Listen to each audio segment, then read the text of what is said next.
Hello, I'm Les Miller.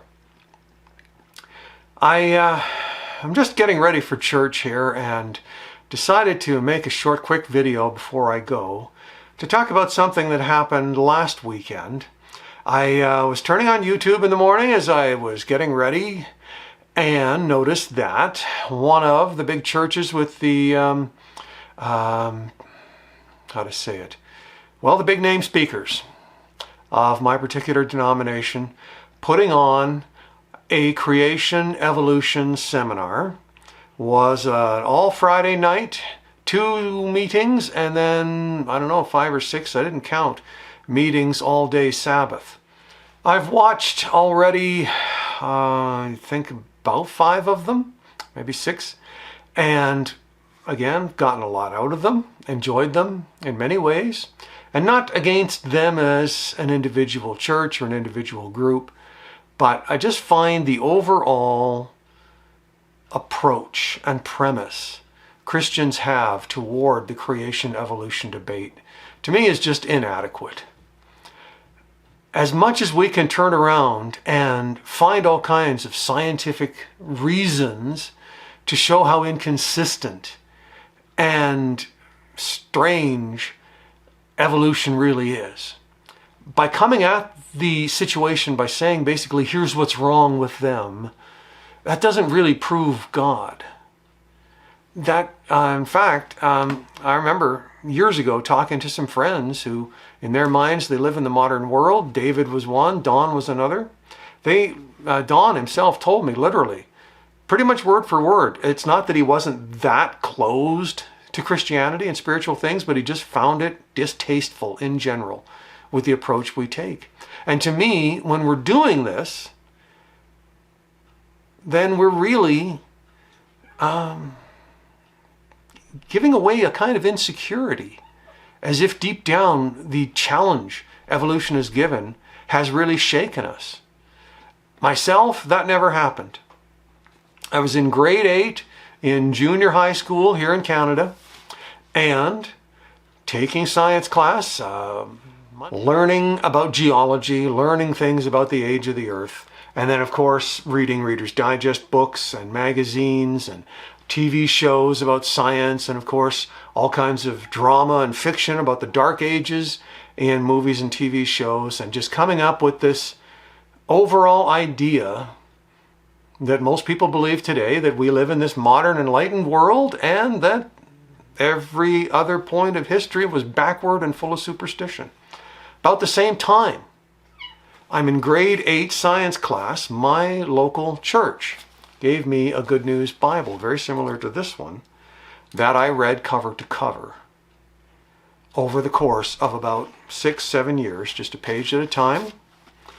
And it was after that I had the Bible studies I had to become a Seventh-day Adventist and to be in love with Jesus like I am today. But when I came across the second commandment, I'm going to find it here in Exodus 20. Hopefully Milo won't destroy something in the background. Milo, stop. Exodus 20, verse 4. Do not make for yourselves images of anything in heaven or on earth or in the water under the earth. The rest of the second commandment, of course, dealing with the concept of idolatry. We're not supposed to worship statues and make a human representation of God. I didn't fully understand spiritual things at the time that I came across this verse. And so when I saw this, don't make an image of what's under the ocean, I wasn't so focused on the statue, but I was focused on what the statue was supposed to be of. And in my mind, I just pondered for a moment. Does God not want us to know anything about this planet? Is it wrong for us to dive down underwater and see what's down there? Is it wrong for us to go up into the sky as high as the moon and see what's up there, out there? I wanted to be a good Christian. Later on, when I came across the Sermon on the Mount and the things Jesus said about adultery starting in the heart, about anger starting in being the beginning of the road toward murder. And I knew the truth of it all. I knew the value of kindness and love, but yet I was in this dichotomy. The modern world says it's all superstition. Well, what would I do? A lot of people feel this way too. Many, many years ago, before National Geographic had their own TV channel, they would just make specials and put them on regular network TV. I remember watching one 20, 25 years ago, something like that. They're doing one on the creation evolution debate. They find enough information for 5 minutes on creation. And they end that portion with a Christian pastor actually saying, if the Bible said 2 plus 2 equals 5, I'd believe it. Why would the Bible say 2 plus 2 equals 5? If this is a book of truth, then why wouldn't there be support for intellectual truth, not just spiritual truth? The Bible would not say 2 plus 2 equals 5.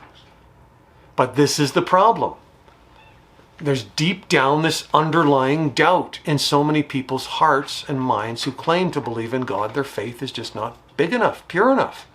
Going back to my two friends, David and Don, speaking of faith. After a few conversations with David about spiritual things, he finally gave me his number one reason why he just could not accept the Bible as God's truth. His words were, "You give me a scientific explanation for how 6 miles of water could come up over the earth and then go back down and disappear, and I will believe." Well, it was a challenge to me at the time. Like so many people being hit with all this science, feel challenged in the creation evolution debate. It took me years to come up with a possible explanation. Literally years. By then, David was out of my life. I wasn't in touch with him anymore. My answer was, without any real scientific proof, in the sense of formulas and evidence and things, most of the water from the flood is probably still with us. We have no idea what the earth looked like before the flood. Because the rain didn't just come down from the top. You look at the Bible verses, and the earth itself opened up, and water that was inside the earth came up, out. And so maybe, just maybe, all the water caused depressions in the earth to make the ocean as deep as it is. And maybe that pressure is what's holding the mountains up. Mount Everest was not 6 miles high before the flood. This is the kind of thing we see people attempting to do in what they call creation science. And again, I'll get back to my basic statement at the first. I do think this whole approach to the creation evolution debate is inadequate. I had quite the exchange with this particular church and these people with the independent ministry that is based there over the last few days, where I was trying to say what we really need to do is spiritual proof. I compared it to the story of David and Goliath. How basically when we come at scientific people with science proving that their science is wrong, we're like David when he tried to fight in Saul's armor. But David came and he defeated Goliath with a stone. Jesus is the rock, symbolically, so many times, so many ways. And where did the stone get hurled? To Goliath, right here. This is the part of the brain where we make choices, especially choices about right and wrong behavior. So presenting Christ to people and giving them a chance to make a choice, that I think is the way to work on and finish the creation evolution debate, at least from our side, to give us the amount of security we need. People who don't want to believe in God, that's the option. God respecting their free choice, that's the option God allowed Satan to offer them. And when people try to make attempts to blend creation and evolution, you always end up seeing evolution coming out on top. To say that, oh, Genesis 1 is symbolic of longer time periods, or several other different things, they call it theistic evolution. Myself, when I was in grade 8, grade 9, grade 10, I had some doubt. I had some faith. on both sides. I wasn't sure how to reconcile it. So I came up with the idea that not just me alone, but that maybe, just maybe, Adam was the first caveman who suddenly became a human, that evolutionary step, and that there's some sort of legend version of the story in Genesis 2, 1, 2, and 3. I actually had a cousin one time say to me, Genesis 1 is poetry, not history. That was his way to blend. But again, always blending, always ending up creation being somehow subservient to evolution. Well, I just don't believe that. Colossians 1:17. This Bible verse was in a pamphlet that a friend of mine shared with me when I was in grade 8. We had learned about atoms, about how inside the nucleus of an atom, the protons should repel each other magnetically, but they don't because they're held together by nuclear forces. And in Colossians 1:17, Christ existed before all things, and in union with him all things have their proper place. I usually read New King James Bible. It says there, in him all things consist. But I'm sure if you look around multiple translations, you'll probably find a translation somewhere that says, in him all things hold together. Because that's what was in this pamphlet, saying that the power of Christ, the will of God, is in those nuclear forces, and that every atom holds together because of it.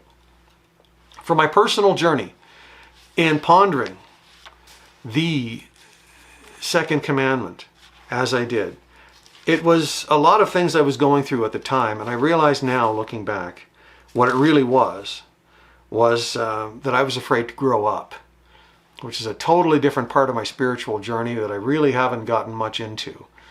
And I probably won't, but I will read 1 Corinthians 13, 11 and 12.